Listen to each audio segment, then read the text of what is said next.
All right, let's jump right into this explainer. Today, we're going to unpack the completely chaotic yet surprisingly structured world of modern preschool TV. If you've ever watched one of these shows and thought, wait, how on earth does a pirate shark and a major earthquake fit into the exact same storyline? Well, you are definitely in the right place.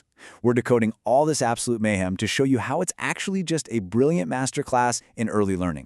To make sense of these rapid-fire narratives, we've broken this explainer down into 4 main themes.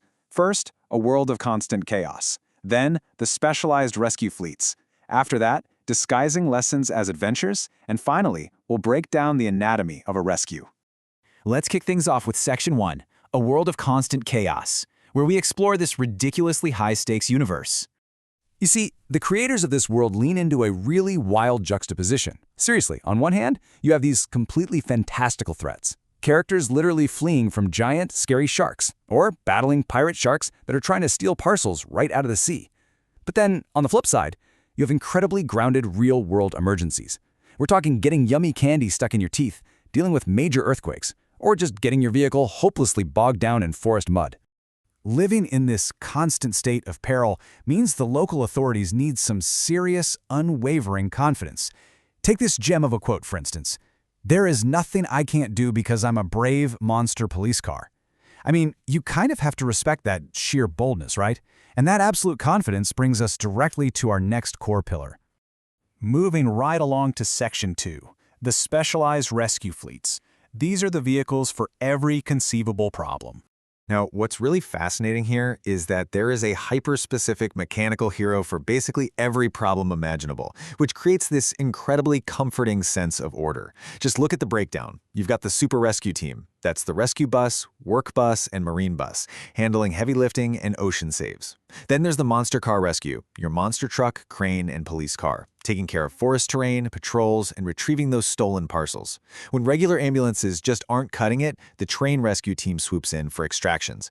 And for immediate injuries, the medical rescue team, featuring the little doctor and little nurse, provides lightning-fast on-site bandaging and heart checks. There is literally zero ambiguity here. Got a problem? There is an exact vehicle and team ready to roll. But hey, you might be wondering, what happens when jurisdictions overlap? Say a mud pit is way too deep in the forest for a standard ambulance. Well, let's look at a specific case study. A character named Kiki injures their leg deep in the forest mud, and things get a little complicated. Because those standard ambulances just cannot navigate the deep forest, it actually triggers this entire tiered ecosystem of train-based medical evacuation. It is wild. First, a nearby railroad provides an alternative route. Then, the steam train arrives, blasting its siren to lead the charge. Next, the high-speed train rolls up, functioning as this rapid transport unit to get Kiki to the hospital. And backing it all up, the electric train, providing the raw wheel power needed to push through that rough terrain. It's this perfectly calibrated logistical dream. Which leads us beautifully into Section 3, Disguising Lessons as Adventures. This is all about the hidden pedagogy of the rescue. To make these lessons stick, the show relies heavily on catchy, super repetitive dialogue to basically burn vital safety mantras directly into the viewer's memory. When an earthquake hits, the characters chant phrases like, "Shaking, shaking, dangerous, dangerous, stay calm, please. You must do this to be safe, to be safe." It's rhythmic, it's an absolute earworm, and it essentially turns pure panic into a rehearsed, manageable song. And during that earthquake sequence, the cartoon suddenly strips away all the fantastical, silly elements. Instead, it delivers a surprisingly rigid, step-by-step survival protocol, taught naturally by a firefighter elephant. The steps are incredibly explicit. Hide somewhere and crouch down. Hold on tight with your hands. Stay away from windows and shelves. Wait until the shaking completely stops, and whatever you do, do not use the elevator. It's quite literally a real-world emergency drill, cleverly disguised as a cartoon plot point. And remember that shark attack over the treasure chest we mentioned earlier? Well, watch how fast it pivots. It instantly transitions from high-seas drama into a highly structured lesson on dental hygiene. The characters eat the yummy candy from the recovered chest, the candy gets uncomfortably stuck in their upper and lower teeth, and boom, they immediately visit the little dentist for an intervention. The dentist meticulously cleans both rows of teeth until they're shiny, and it all wraps up with another catchy, reinforced mantra. Healthy teeth, let's smile. Let's bring it all together in Section 4, the anatomy of a rescue.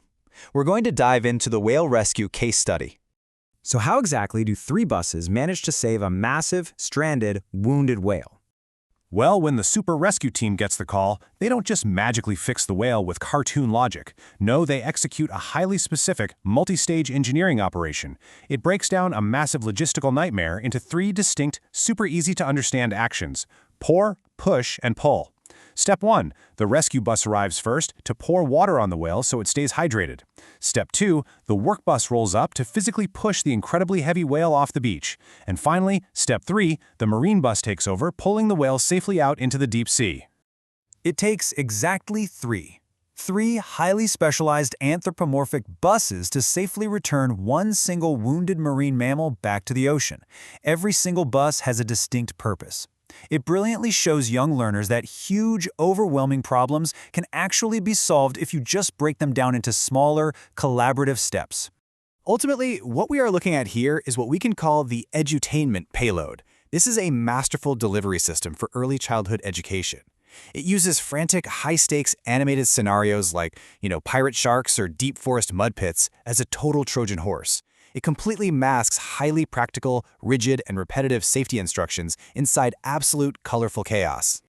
It totally shifts how you view these shows, doesn't it? Honestly, the next time you see a talking monster truck zooming across a screen, you really have to ask yourself, what real-world emergency protocol is this thing actually trying to teach me? It kind of leaves us wondering just how much of our own foundational knowledge about the world was secretly delivered to us by a singing steam train. Pretty crazy to think about.